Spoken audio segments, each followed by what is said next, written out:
All right, now last week we looked at the letter that Jesus told John to write to the angel of the church in Ephesus. And this morning we begin with the letter that Jesus told John to write to the angel of the church in Smyrna. And I noted at the end of the class last week that Smyrna had a long history of being loyal to the Roman Empire. So when Emperor Domitian began really stressing and emphasizing emperor worship, Smyrna was one of the cities leading the way. That, plus the presence of a large Jewish population that was hostile to Christianity, that made it really difficult to be a Christian in Smyrna at the end of the first century. Now, we're not certain when the church was planted in Smyrna. It probably was in the early to mid-50s when Paul was in Ephesus. And around AD 110, so some 15 years or so after Revelation, Ignatius of Antioch, on a forced march to Rome where he'd be martyred, he stopped at Smyrna. And while he was there, he wrote letters to 4 churches in the region. And then when he arrived in Troas, he wrote a letter back to the church in Smyrna and also a personal letter to Polycarp, who by that time had become a leader of the church there. So in this letter to the angel of the church in Smyrna, Jesus is described as the first and the last, who died and came to life. This letter is to a persecuted church that needs to be reminded that Christ is the sovereign one. He's the one who is in control of all things. In Isaiah chapter 44, verse 6, God declares, "I am the first and the last. Besides me, there is no God." And as Jesus was victorious over death, the ultimate in attack and hostility and persecution, as he was victorious over death, they need to be reminded that they too will be victorious over whatever the world may throw at them if they remain faithful in the face of it. They too will be victorious. And Jesus assures them that he knows their affliction or their tribulation or their distress or suffering. This doesn't mean inconvenience. Okay, it doesn't mean that. It means a serious burden that is threatening to crush them. And Jesus tells them he's aware of that. They were being persecuted, which is not unusual for Christians. Christians have been mistreated from the beginning. You'll remember the book of Acts, what we see there as you just walk through it. Right? You have Christians arrested and threatened in Acts 4, imprisoned and flogged in 5, Stephen stoned to death in 7. You have the great persecution that erupts in 8. 12, they're arrested and put to death. 13, slandered and expelled. 14, run out, stoned in the next city. 16, imprisoned and flogged. 17, arrested by a rioting mob, run out, laughed at. 18, abused, arrested, beaten. 19, involved in a riot. 21, beaten in mob. 22, imprisoned. And then in other writings of the New Testament, Philippians, we see the church persecuted. 1 Thessalonians, the church persecuted. Hebrews chapter 10, you see a reference to the persecution. James, persecution. 1 Peter, persecution. So it's not at all unusual for the church to face this kind of hostility and persecution. It's been a feature of Christianity from jump. Okay? It's always been there. Now, Pliny the Younger, he's called the Younger because his father was also had some profile in the Roman government. So he's the elder. But Pliny the Younger was governor of the Roman province of Pontus and Bithynia. And you can see where that province is located. So here is the province of Asia. Over here, the letter goes to Ephesus, and here into Pergamum, Smyrna and Pergamum, right here, and it's going to go around the horn. right in here. Well, up here is the province of Bithynia and Pontus, so not too far away.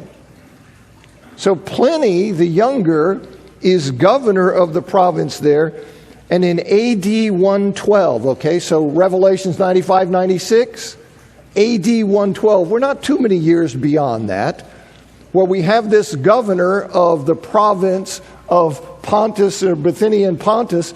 He writes a letter to the then Roman Emperor Trajan. And we have the letter. We have the actual letter that he wrote. And he writes to him saying, I want to know, I don't want to, how the underlings are. They want to make sure that they're in line with the bureaucracy and the administration. And he wants to be sure that he's correctly handling this question of the Christians who are brought to him. And so he goes and explains how he's dealing with it, and he wants to know, am I doing it right? Is it okay? And so let me read you 2 paragraphs from the letter that Pliny writes to the Roman Emperor Trajan. He says, meanwhile, in the case of those who were denounced to me as Christians, in other words, somebody came up and let him know, hey, that guy's a Christian. That guy's a Christian. That woman's a Christian. So he says, in the case of those who were denounced to me as Christians, I have observed the following procedure. Here's how I went at it, and I want to know if you think I'm doing it right. He says, I interrogated these as to whether they were Christians. So somebody rats him out, says, this guy's a Christian. He comes up, this governor gets him and says, are you a Christian? And he says, those who confessed, those who said, yes, I am a Christian. He says, I interrogated a second and a third time, threatening them with punishment. So he gets them there and he says, are you a Christian? Yes, I am. Unless you recant, unless you renounce your faith and curse Christ and worship these gods, I'm going to punish you. Now, are you a Christian?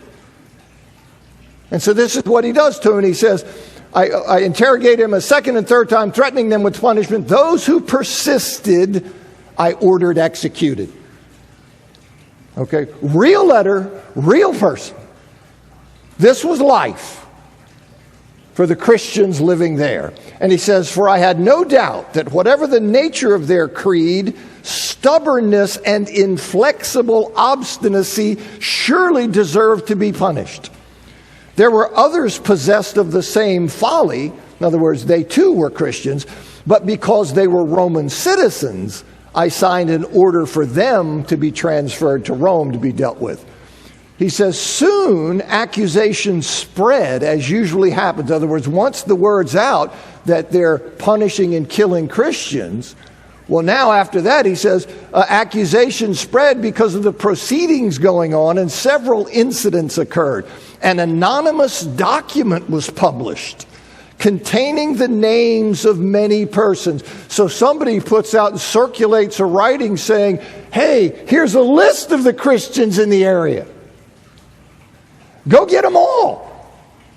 And he says, those who denied that they were or had been Christians, when they invoked the gods in words dictated by me, offered prayer with incense and wine to your image, which I had ordered to be brought for this purpose, together with statues of the gods, and moreover cursed Christ, none of which those who are really Christians, it is said, can be forced to do, these I thought should be discharged. So he says, when they come here, I tell them this, worship the emperor and the idols in words I've dictated, offer incense to them, and he says here, and curse Christ. If they would do that, I let them go, because I've been told that no true Christian will do that. Now just think about that, brothers and sisters. Right? You think about it. Now we have the emperor's reply. We have Emperor Trajan's reply to this letter, and he says, in part, you observed proper procedure, my dear Pliny, in sifting the cases of those who had been denounced to you as Christians. For it is not possible to lay down any general rule to serve as a kind of fixed standard. They are not to be sought out. Now, that would happen later in other persecutions. But he says at this point, we're not going out actively demanding that people reveal who they are. But if it's brought to our attention, then we're going to make them renounce Jesus. He says if they are denounced and proved guilty, they are to be punished with this reservation that whoever denies that he's a Christian and really proves it, that is by worshiping our gods, even though he was under suspicion in the past, shall obtain pardon through repentance. So somebody who's accused of being a Christian, if he proves that he's not a Christian by being willing to worship our gods, well then okay, we'll let him go. Because even if he was a Christian, he's now repented of that folly. We know he's repented because he's now willing to worship these gods, which no Christian will do. All right, and he says, but anonymously posted accusations ought to have no place in any prosecution. You already see the roots of due process. Okay, but he says here, for this is both a dangerous kind of precedent out of keeping with the spirit of our age. So in terms of when you talk about persecution, we're looking at the church here and what's happening to them. And I want you to see, you think about, well, what is going on? And you think they're in a very close place in a close time, maybe 15 years later, you get a whiff. You get a whiff of what it meant to be a Christian in these kinds of situations and circumstances when they started to stress and emphasize the deity of the emperor and that you now had to actually acknowledge that in some way and worship the gods of Rome. And Jesus, he wants these suffering Christians to know that their loyalty to him has not gone unnoticed. So he says here, I know your tribulation. I know your suffering. What it's costing you to be faithful to me. He wanted them to know what Paul had told the Corinthians, that their labor in the Lord is not in vain. In 1 Corinthians 15:58, right? You can feel that way sometimes. Whatever you're enduring for Christ, you can feel that way. And he tells this suffering church, I want you to know I'm aware of what you're enduring. And he says that he's aware of their poverty. He's aware of their poverty, their lack of money and possessions, which is no doubt connected to their persecution. Right? I mean, as cultural and social outcasts, it would have been difficult for them to make a living. And I'm afraid far too many people today would say, well, you got to make a living. Right? So whatever your employer calls you to do, however blasphemous it may be, well, you got to make a living. And I'm telling you, that's false. Okay? That's false. You have people here who are suffering, they're poor. Jesus tells them he knows it. And they're suffering as social outcasts. It's difficult for them to make a living. And also they may be poor because their property may have been confiscated or looted. Right? We had some earlier in the 60s when Hebrews was probably written. You see that in Hebrews chapter 10, verses 32 to 34, where he says they joyfully accepted the confiscation of their property. Right? Why? It's because they were Christians. They were considered enemies of the society, enemies of the state. We're going to take your stuff. Do you see the pressure that was there that these people lived under? A pressure that says, just renounce Christ and go along. Just join the crowd, get off of this Christ thing, and life will be better for you. That was what the whole pressure was about. And despite this poverty, Jesus declares that they are rich. He says, I know your poverty. I know how you don't have wealth, you don't have money, you don't have possessions. But he says the truth of the matter is that you're rich. They're rich because true wealth, true value, it's not a matter of material things. The person who has a faith that he or she will not abandon when pressured by persecution to do so has something that is worth more than all the world's gold. That's what he's telling them. You are rich because you are enduring for me in your faith. There is nothing so valuable as that.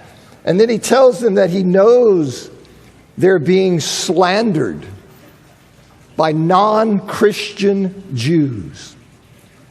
He knows they're being slandered by non-Christian Jews. Non-Christian Jews, you see, those who refuse to believe Jesus is the Messiah, those who refuse to accept God's testimony, His revelation on that subject, they opposed Christians. And they did so for a number of reasons. They did so because they saw Christian worship of Jesus as blasphemy. They saw it as blasphemy. And they also did so because Christians were having success in winning people to the faith. They were winning people from all over, including Jews who were converting, and including non-Jews who were interested in Judaism, God-fearers who had been investigating Judaism. They too were converting to the Christian faith. So they opposed them because they thought their worship of Jesus was blasphemous. They opposed them because they were recruiting Jews and those the Jews had been trying to recruit. And they also probably opposed them because they were nervous after the Jewish war with Rome. From 66, right? You remember the Jewish revolt in 66? That leads to the destruction of Jerusalem by the Romans in 70.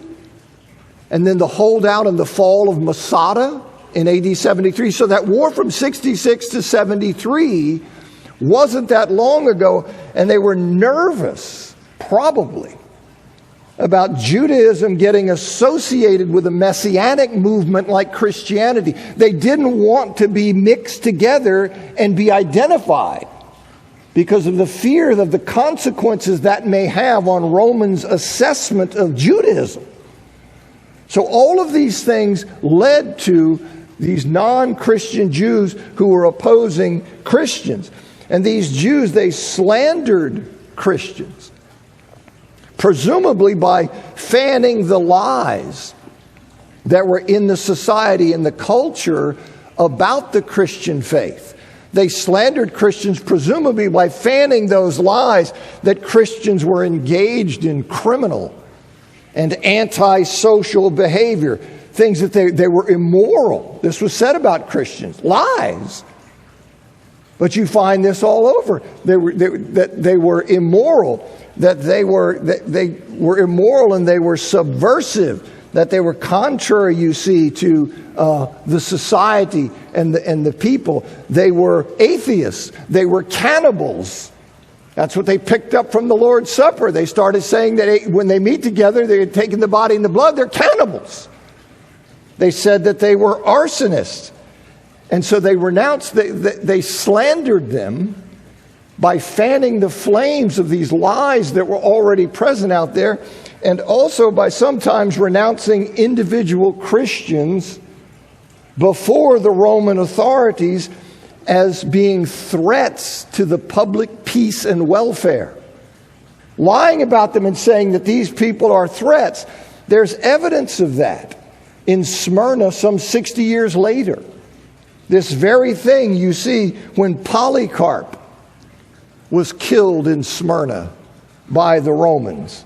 When the authorities came for Polycarp, who at that point was an old man, when they came for him, the Jews were screaming for him to be killed. And they helped to gather the wood that was used to burn him to death. So you see this idea. He says, I know the slander of these non-Christian Jews. And you see that. Vern Poythress, he suggests that statement in verse 9 that they say they are Jews and are not, referring to these Jews who are hostile to Christianity. They say they're Jews, but they're not. He says that may be a play on Jews who denounced to the Roman authorities Christians who were seeking protection through Jewish identification. In other words, there were Christians who were saying, no, we are Jews and therefore we are entitled to the grandfather clause, the Jewish carve-out that exists in Roman law, that the Jews are free to practice their religion as they choose to. So they're trying to identify themselves to come under that protection of that Jewish carve-out in Roman law. And Poythress says that what's being said here, you had Jews at that time saying of the Christians who were seeking protection under the Jewish umbrella, they say they're Jews, but they're not. And so now we have that being turned around, that these Jews who oppose Christians, it's being said from the Lord, they say they're Jews, but in fact they're not. They are not Jews. You see, Jesus makes clear that these opponents, those who are slandering Christians, these non-Christian Jews, they're not real Jews. They're not true Jews, right? A real Jew, a real Israelite, a true Israelite is not simply a physical descendant of Abraham, Isaac, and Jacob, but rather it's one who accepts, has the faith of Abraham. A true Jew is one who, because they have the faith of Abraham, accepts God's testimony about the identity of Jesus. So if you reject God's testimony about who Jesus is, you show that you do not have the faith of Abraham, and therefore you show that you are merely an ethnic Jew, not a true Jew. Not both an ethnic Jew who has the faith of Abraham. You are merely an ethnic Jew. And you see this sense of what is a true Jew, what is true Israel. Paul points this out in a number of places. In Romans chapter 2, verses 28 and 29. Romans 4:16, Romans 9:6-8, Galatians chapter 3, verses 7 to 9, and in chapter 3, verse 29. You see, unbelieving Jews, despite the fact they were ethnic Jews, they were physical descendants of Abraham, they were rejected. By rejecting God through rejecting His revelation of the Messiah, they rejected Him and they were cut out of God's olive tree. Right? That's what Paul says in Romans chapter 11, verses 17 to 21. They were removed from God's olive tree by their unbelief. So they weren't true Jews. They showed themselves not to be that. By rejecting Christ, by rejecting God, and by aiding the persecution of Christians, they were working for God's supreme adversary, Satan. That's why he says here, they're not Jews. You know, of course he knows that they're ethnic descendants. But that's not the definition of a true Jew. And he says they're not Jews because they're opposing Christ, who has been revealed by God to be the Messiah. And he says, but are a synagogue of Satan. They are a synagogue of Satan because in persecuting God's Christ and His people, they actually are working for the enemy, for the supreme adversary. And so that's why he calls them that. And then Jesus calls them to endure future suffering. He tells them not to fear what they are about to suffer. Not to fear what they're about to suffer. This is reminiscent of his words in Matthew chapter 10, verse 28, where he says, do not be afraid of those who kill the body but cannot kill the soul. Rather be afraid of the one who can destroy both soul, and body in hell. See, outwardly, it would be the governing authorities, the political powers that would be harming them. But the reality would be that those governmental powers and authorities, those political rulers, were merely tools of the devil. He's going to be working through that instrumentality of the government, and that's what he says here. That the devil is going to do this that they may be, he says, and then he uses a word that means either tempted or tested. Okay, so the word can have both meanings, and if the clause is referring to the devil's purpose, well, it means he's doing so that they may be tempted. That's his motivation, right? His motivation is one to tempt them to abandon their faith. His motivation is to do this to them, to pull them from the faith. Now, if it refers to God's purpose in this, it means he's allowing them to be tested with regard to their faith, given the opportunity to show its character and its strength, and to be strengthened by going through it. Okay, so it can be, depending on the perspective, does it mean tempted or does it mean tested?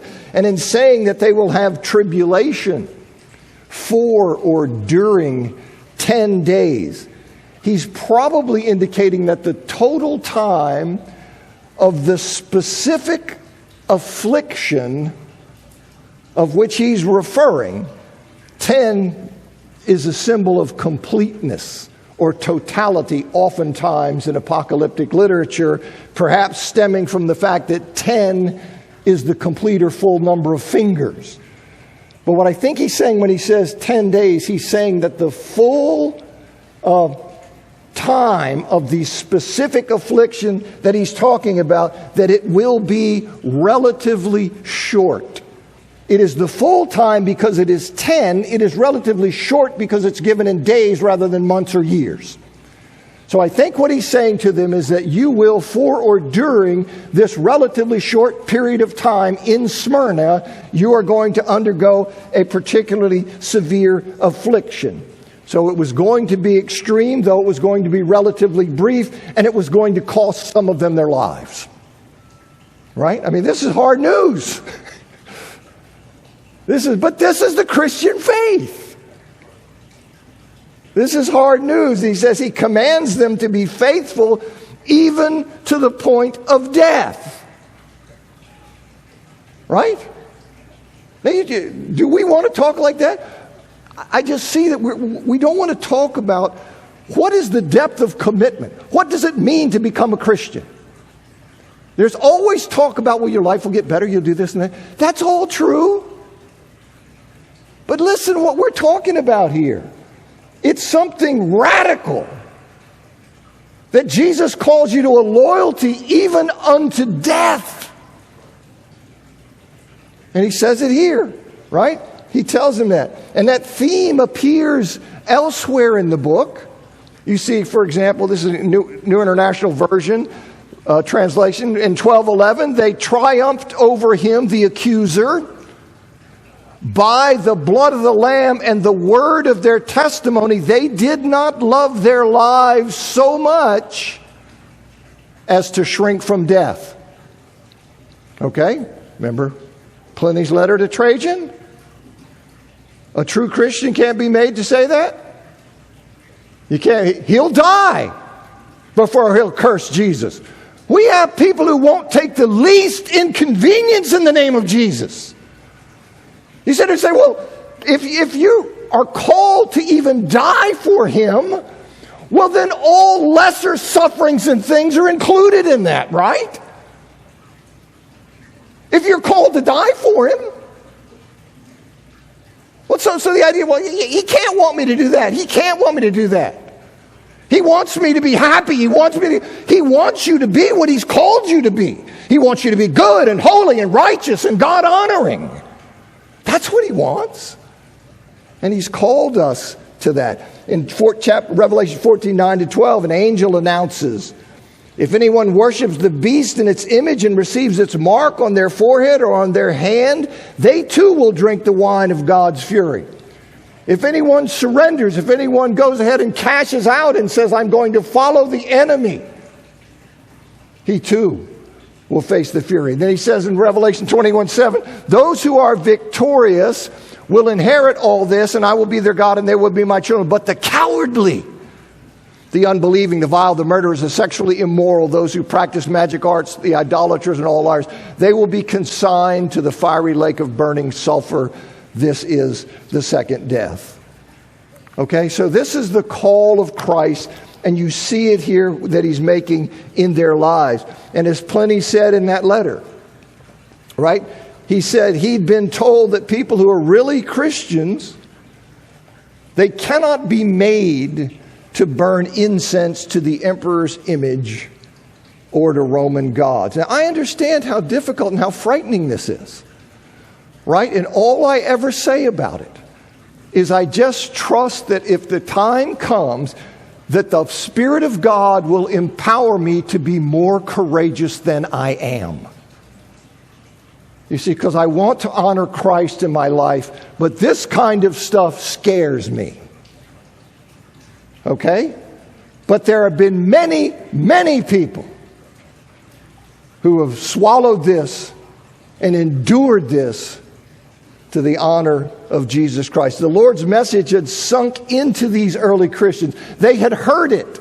They understood it. Being faithful to Him is more important than life itself.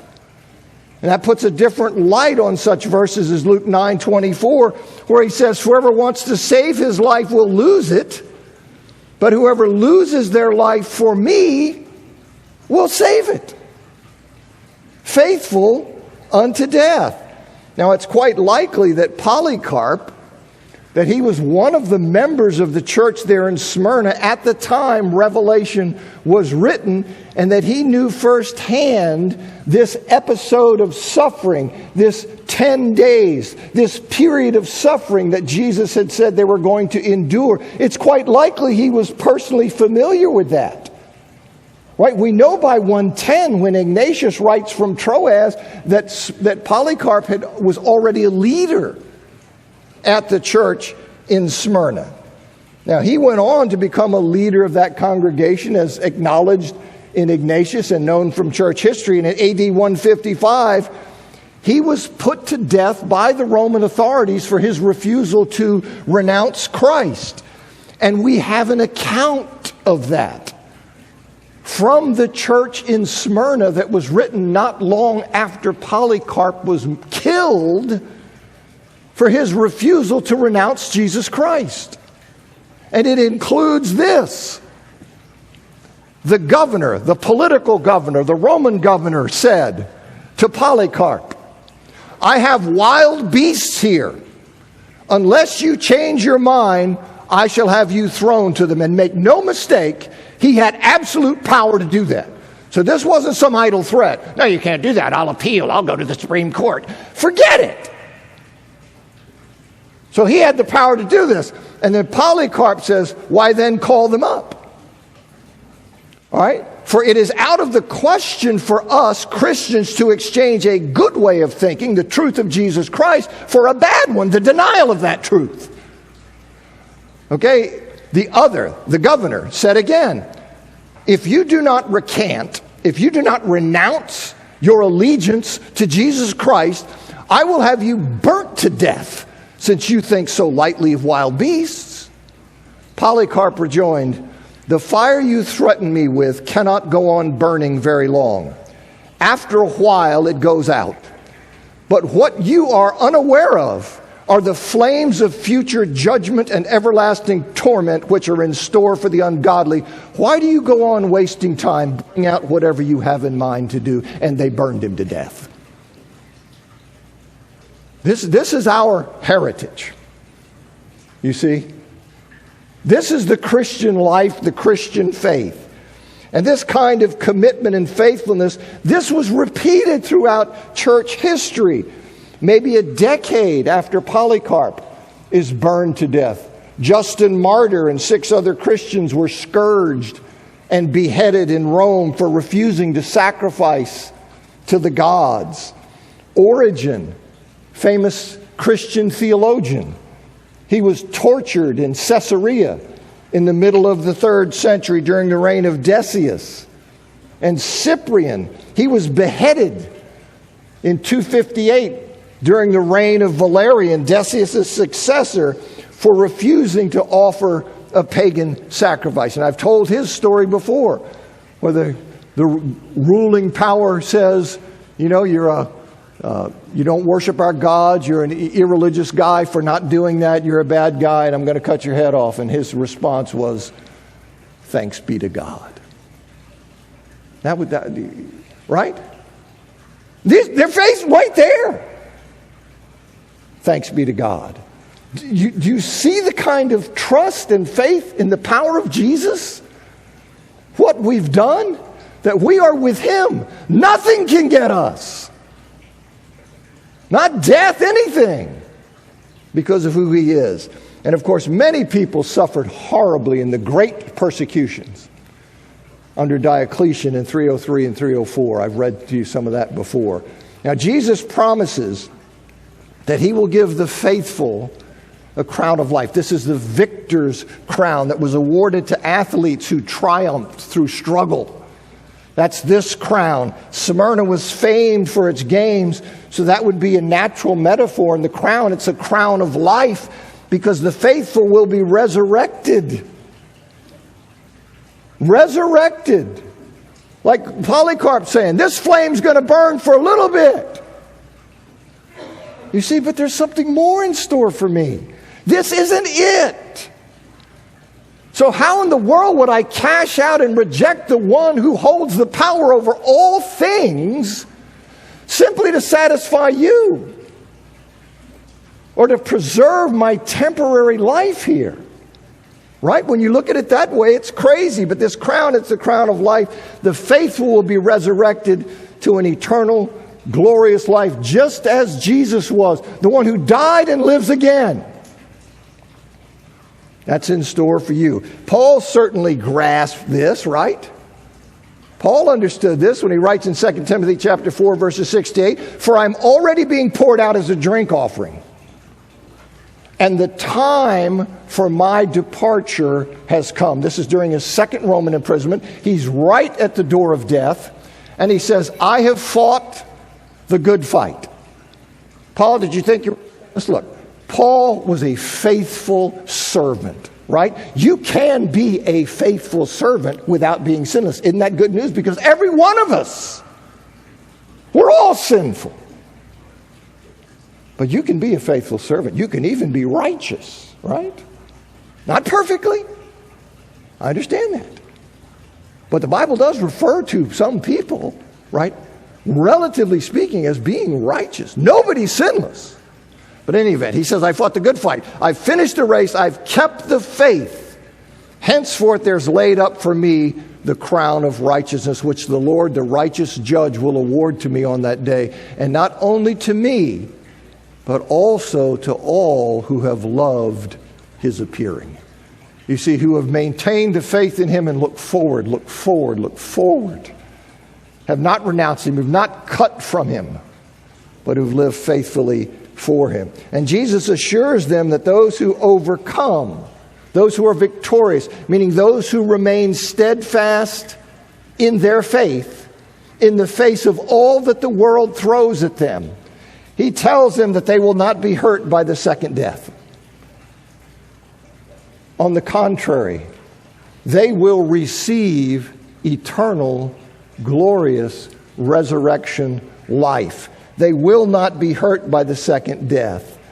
They will not be cast into the fiery lake of burning sulfur, which chapter 21, verse 8 identifies as the second death. Okay? And as I always say, when I talk about the imagery of eternal punishment, whatever you make, I think it's symbolic. But when you say that, people often use that and they say, okay, well then it's not very meaningful. You can't take the symbol and then drain it of what it is meant to symbolize. Right? It is symbolic. It is a way of portraying to you that it is the worst possible existence. It is something that you absolutely, at all cost will. You may not think that now if you're deluded by Satan.